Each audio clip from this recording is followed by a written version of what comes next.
আমাদের এখন যে বক্তব্য রাখলেন অত্যন্ত সাংগঠনিক এবং গুরুত্বপূর্ণ কিছু কথা কিন্তু এখানে তুলে ধরছে। সেই কথাগুলো কি আমি একটু ব্যাখ্যায় যাই।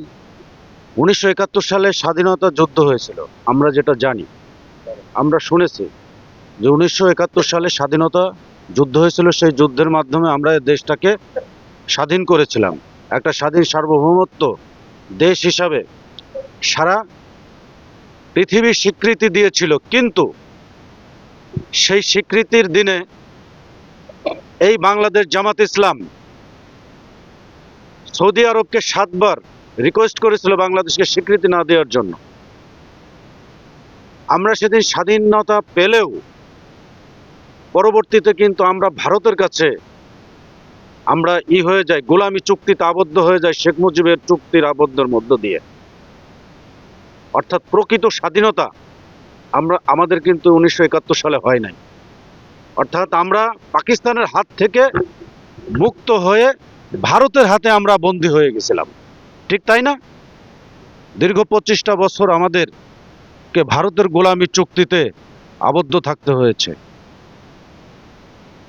প্রকৃতপক্ষে স্বাধীনতা অর্জন করতে পারছি আমরা 5ই আগস্ট। 5ই আগস্ট আমাদের স্বাধীনতা অর্জিত হয়েছে।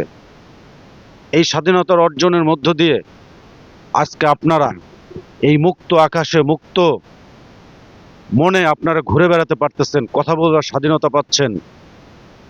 আগামী দিনে দেশনায়ক তারেক রহমান বিএনপি সরকার গঠন করবে।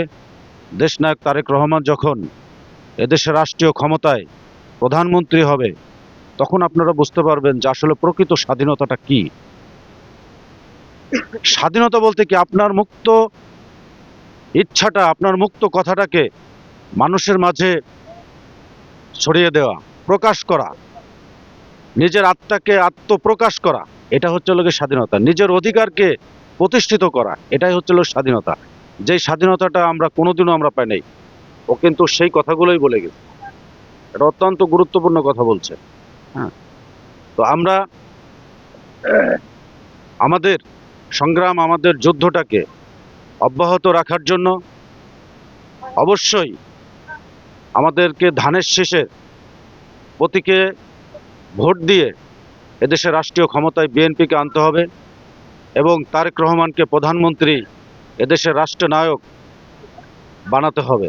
তা না হলে পুনরায় আবার যদি ফ্যাসিজম এদেশে প্রতিষ্ঠিত হয়, আমরা কেউই কিন্তু সেই ফ্যাসিজম থেকে আমরা রেহাই পাবো না।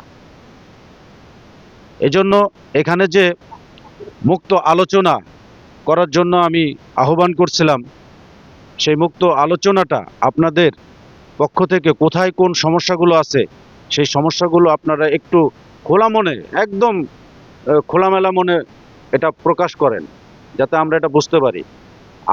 আমি কিন্তু জানতে পারছি যে প্রত্যেকটা গ্রামেই কিছু কিছু, যেমন আমার একজন ভাগ্নে, আমার একটা ছেলে, বা আমার একটা চাচাতো ভাই, আমার একটা খালাতো ভাই, সে জামাতের ভোট পেতেছে, সে জামাতের মিটিং করে বেড়াচ্ছে। এইগুলোকে কিন্তু আমাদের বন্ধ করতে হবে। এই বন্ধটা করতে যদি আমরা না পারি, 12 তারিখে আসে যদি তারা ঠিকই তাদের কার্যটাকে যদি সম্পূর্ণ করে চলে যেতে পারে, আমরা কিন্তু পরাজিত হব। এই পরাজিতটা হওয়া যাবে না। যার ভাগ্নে, যার ভাই, যার প্রতিবেশী, যার আত্মীয় স্বজন যারা এখনো ভুল পথে আছে, তাদেরকে বুঝায়ে আমাদেরকে সঠিক পথে আনতে হবে। তাহলেই আমরা খন্দকার নাসিরুল ইসলামকে এই কেন্দ্র থেকে আমরা বিজয়ী করতে পারবো, নচেত আমরা কিন্তু হেরে যাব।